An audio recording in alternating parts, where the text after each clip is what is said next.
Hey guys, and welcome to the Working Money Channel. So guys, we're almost at 16,000 subscribers. Only 365 are needed before the end of the month in order for me to give away that Ledger Nano S. Guys, if you're not subscribed, subscribe now. On February 28th, I will be releasing a video and I want all you guys to comment. I'm going to pick a random commenter and give away a free Ledger Nano S. And without further ado, this is a Bearable Guy video. Disclaimer, disclaimer, trigger alert here. If you do not want to hear about Bearable Guy, turn off the video. And I know there was a couple of clues a few days ago. Wasn't sure if anybody had covered this, the enemy of my enemy is my friend clue.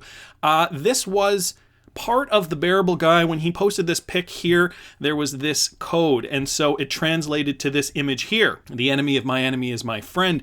And don't know if it was covered, but it was in relation to, or at least we think it's in relation to, the Swift Ripple partnership, or rather their indirect partnership through R3.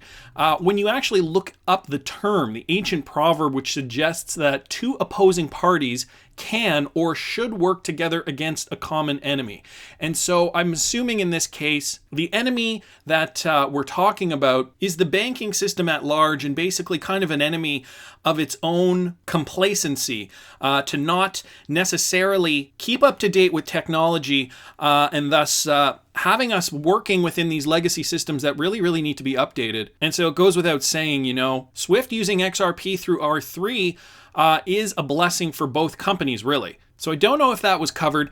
Nevertheless, let's get to this here. And I know this is a few days old, guys, but it was the two birds with one stone. And, you know, we've had some time to kind of digest this a little bit. I know CKJ has covered this already, but I think I've uncovered a few extra things here. So the two birds with one stone. We know that with Bearable Guy's banner here on Twitter, he has the Cheshire cat here. There are two tiny URLs here with the World Bank logo. And so the tiny URLs lead us to this here. So the forebears, this surname is derived from a geographical locality of Malpas, a parish in the Union of Wrexham, Cheshire. And so Malpas. And so the other URL goes to the fact that Trump nominates David Malpas, and we know about this from previous videos, to head the World Bank. So could this be the two birds with one stone, that he shows the Cheshire cat to kind of point to David Malpas, the connection being that Malpas, a parish of the Union of Cheshire? That is one possibility. Some people were talking about that Bearable Guy had his eyes on James Malpas, who is a member of the XRP community. And so David Malpas, they have the same last name. That seems to me like a little weak. It could be a possibility, the two birds with one stone. Some people here on Twitter are in fact talking about the United Nations and the IMF. This is from XRP is Daddy. That's XRP is Daddy. And he posts here, with regards to CKJ's tweet and the Bearable Guy clue, the World Bank is related to the United Nations and the IMF. The World Bank is one stone that will kill two birds, which are the UN and the IMF. And so here in this little snippet that he posted on Twitter, it states just that the World Bank Group is an independent specialized agency of the United Nations, and it works in particularly close cooperation with another independent specialized UN agency, the IMF. Now we know that the UN has been eyeing Ripple, the IMF has ties to Ripple, and so could the World Bank in fact just kind of maybe streamline this process, right? Could this be the two birds with one stone? I mean, there are many interpretations of this. So the other thing that we need to also remember is the names of these URLs. The tiny URL, first one was ICU0321, and so Cheshire Cat is looking at 321. I don't know if there's a clue there that still needs to be decoded, but the second one is Callow Callah, and so I don't know if you guys know this. That was from the Alice in Wonderland movie, the animated film that Disney produced way back when, and it just is a nonsensical expression of joy akin to hooray, hurrah. And so Bearable Guy is clearly pointing to the fact that, guys, we should really be happy about whether it's the Malpas connection, World Bank, streamlining IMF with the UN, if there's some kind of connection there.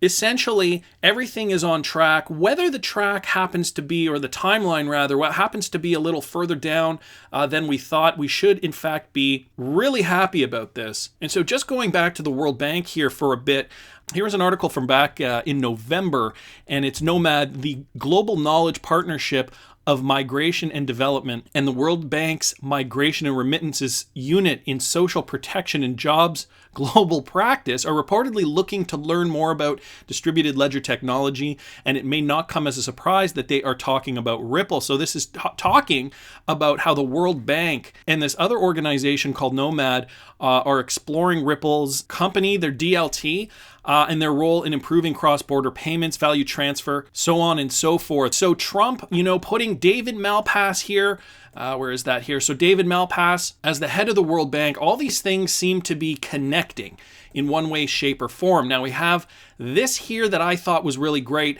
This was just a little bit of extra information. The World Bank, and this was an annual report from 2017, so 2 years ago now, but I still believe that it is worth looking at because when you scroll down here, it says this year the World Bank Group committed to more than $61 billion in loans, grants, equity investments, and guarantees to its members and private businesses. So $61 billion transferred all around the world in loans, grants, equity investments, and guarantees to its members and private businesses. You know what that means?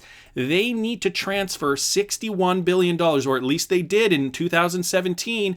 That is just 1 year. Think about if the World Bank were to use Ripple, and of course they're a global organization, so they are converting fiat to fiat in many countries around the world. Not only that, those countries are in exotic corridors. So transferring $61 billion through exotic corridors, what better way to do that than through RippleNet, using XRP as that intermediary digital asset that will help them transfer that value, not only in seconds, but at a fraction of the cost of how they're currently performing their transactions. So this is just another interesting point that Bearable Guy is pointing us to. $61 billion in 1 year, guys, and that's only through one body. Think of what the volume could be flowing through XRP when the world really starts to adopt the technology. Again, guys, February 28th for the Ledger Nano giveaway. Got to get up to 16K by then. I want to hear what you guys think. Please subscribe to the channel if you haven't already. Like the video if you like the content I'm providing. I always love hearing your comments. See you in the next one, guys.